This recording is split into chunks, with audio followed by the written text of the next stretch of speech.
This is Mark Arthur, and I'm here at South Superhighway, lunchtime, and it's so traffic. It's bumper to bumper. Ay nako, mga Pilipino talaga, yung iba dyan, walang mga disiplina. Parang gitgita ng gitgitan. They should wait and be patient enough. Pag wag na mag-swerve, swerve na swerve. At saka parang yung iba, napaka-offensive drivers. At saka parang sabi ko, ang Philippines parang napaka-overpopulated natin. Dapat gayahin natin ng ibang bansa na parang pag hindi naman kaya, wag na mag-anak na mag-anak. Dapat in each family lang, hanggang dalawa lang. If we allow everyone to have children, tingnan mo nangyari, overpopulated. Tapos pag nagkaroon na ng food hunger, lahat ng tao nagreklamo. Tapos pag nagkaroon ng baha, nagkaroon ng disasters, everyone just complain. Kasi nasa sa atin naman yun, kung hindi na natin kaya, huwag natin gawin. Tapos pag pinilit mong gawin yung mga bagay-bagay, buong Pilipinas, nagiging puro kahirapan na lang. Sabi ko, people, sana gamitin natin utak natin, huwag natin gamitin dahilan ng kahirapan o ignorance. Sabi ko, education lang naman yan. Sabi ko, marami mga public school na libre ang babayaran lang mga libro.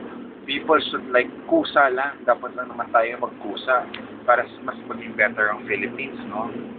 At saka, ng mga enforcers naman, they're supposed to be nice also. Hindi naman pag konting nagkamali ka lang. Dapat, tingnan muna nila yung basics. At saka, dapat magkaroon tayo ng mga camera sa bawat sulok para titignan nila talaga kung sino yung tama at mali. Sometimes yung maliliit na bagay, huwag na natin palalakihin. Kung kaya naman natin magbigayan, gawin na lang natin. How will this be a better Philippines if it's going to be stressful? Pag may nilakad ka lang ng isang bagay, parang everything is time-consuming. When will we have a system or a structure that our country would be better? Parang we'll have fast service, we'll have better, one time I was with my family. One of the greatest, was the U.S. Embassy. They're very organized. When we applied for renewal of our tourist visa, our family was easily given. And then there was a line, pero it was very systematic. Mga Americans talaga, they're very good. Sabi ko, sana yung mga structures ng Philippines, unti-unting gumanda. At saka sana naman, yung mga Pilipino, pag naman nagkaroon ng mga portalet, sana naman, huwag naman gawing puro kababuyan yung mga CR. Kung hindi dodawin ng pentel graffiti, parang gagamitin yung CR. Pero parang puro kababuyan. And then pag nakita mo yung parang upuan, hindi mo maupuan.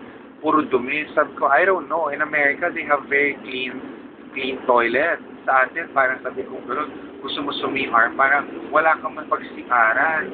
Tapos pag gusto mo mag-wiwi, parang sabi ko, iihi ka na lang kung saan-saan. Dapat magkaroon tayo ng portalet. Parang kulong tayo sa mga follow-through.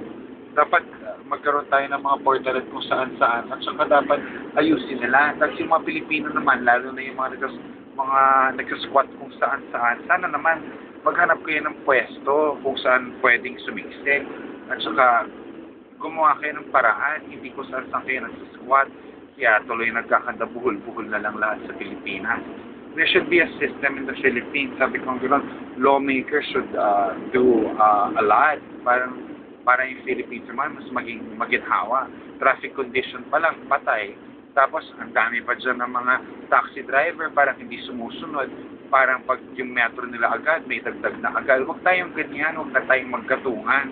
Kasi yung mga nagbi-business naman na free trade, sana naman, pag nakita nyo, kala nyo mukhang mayaman or maayos yung tao, sana naman yung presyo nyo, kung ano yung presyo nyo, yun ang bigay nyo. Kasi it's such a nice thing when people make money out of other people. Pare-pareho lang naman tayong Pilipino. Dapat tayong magkaroon ng disiplina at dapat tayo lahat magkaisa. Huwag tayong maging sakim kasi babalik at babalik din sa atin yan, mga yan. There's a saying that what comes around goes around. Parang every time na lang. Pero sabi ko gano'n, siyempre, dasal prayers. They say patience is a virtue, wala naman madali. Kaya para bang sometimes, sabi ko gano'n, I'll make this part of my agenda everywhere I go. Parang I'll share it with everyone. Para naman the Filipinos, when you have something, you share it. Lalo na kung ikagaganda ng image natin or kung kailangan meron mga politicians or mga enforcers or mga masasamang tao na dapat anuhin naman natin. At saka, with regards sa crime rate in the Philippines, para sabi kong gano'n, ang kakapal ng mga mukha ng ibang tao na kayang gawin yung magnakaw kahit may mga camera, or huwag tayong ganyan, maghanap kayo ng pwede yung pagkakitaan, at saka huwag dahilan walang makain yung mga anak nyo. Hindi dahilan yan. Sabi kong gano'n, kung may kusa kayo, meron at meron paraan, pero hindi sa maling pamamaraan. Dapat yung mga Pilipino, matutunan tayong bumangon. At saka hindi porket yung area nyo ay Tondo or Pasay, ibig sabihin, pwede na kayo maging masama. Dapat, kahit anong area sa Philippines, we should be a free, safe zone area. Dapat we'll have more lightings, tapos nun, more policemen. At saka yung mga policemen, wag naman tayo mga abusado, no? Parang you have the opportunity, pero you wear your uniform, tapos you become good examples para naman everyone will follow. Kasi parang minsan yung there's this news I was watching, yung isang policeman, he was like nangotong dun sa anak ng isang policeman. Hindi maganda. Sabi ko, kahit ano pa man yan, assistance yan. In regards naman yung mga customer agents, yung mga sa call center, sana naman huwag naman tayo pathetic dyan. Pag meron mga parang sa states, meron 911, sa atin mga emergencies, dapat meron tayong mga rumiresponde para naman hindi tayo parang kawawang mga tao. Dapat Philippines will be better. Di ba sabi nila nga, tourism is more fun in the Philippines. Sana nga, hindi siya yung puro pakitang tao, no? Parang, like for example, why does the best culture have to come from foreign countries? Gaya ng The Phantom of the Opera, I watch it with my family. They have very good everything. They have good production, they have very good actors. Sana yung mga Pilipino, we can step up. Magkaroon tayo ng more training for people, kahit saan, kahit sa managerial position, to the lowest position, to the entertainment, to all the industry. Kailangan yung mga nagkatrabaho, gumawa tayo ng magandang paraan. Give it your 120%, no? Huwag naman ibigay lang 80%, porket ganito, porket ganyan. Dapat tayong mga Pilipino, tayo magtulong-tulong para gawin itong country natin na mas better, no? Hindi naman ito pwede na lang, okay na rin, ganyan na lang.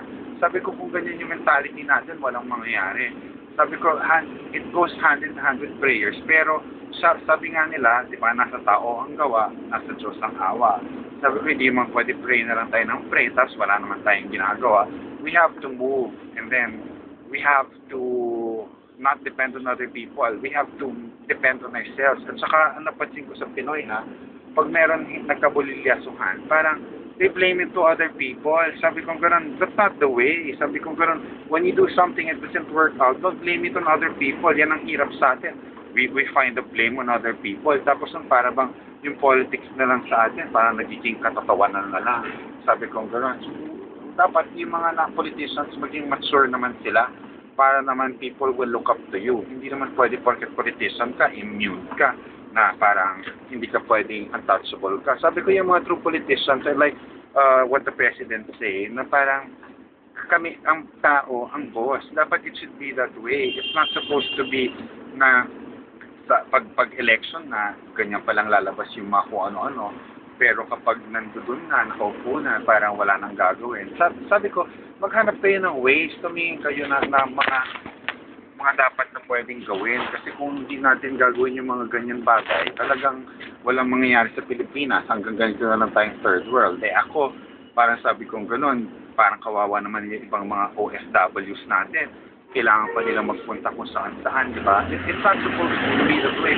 There should be more jobs in the Philippines, and there should be better people and better advocates. Sabi kong ganun, na gagawa at tutulong. At saka magkaroon tayo, lalo na yung mga councilors dyan, gumawa kayo na sa mga city ordinances dyan, yung mga mayor. You're supposed to make your municipality better at saka yung surroundings, no?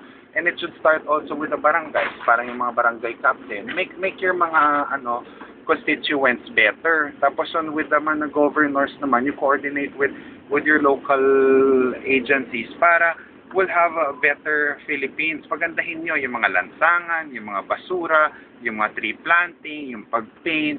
Sabi kong gano'n, ako, with myself, sabi kong gano'n, I like to fix things, pero sabi ko, hindi naman ako government official, pero sabi kong gano'n, I see to it na may ma-share ako ng as public service na hindi lang puro para sa sarili ko or para sa amin. Sabi ko nga, I'm doing this for the community, for the betterment of the Philippines. At saka, let's work hand in hand, let's be better people, okay? Thank you and good day.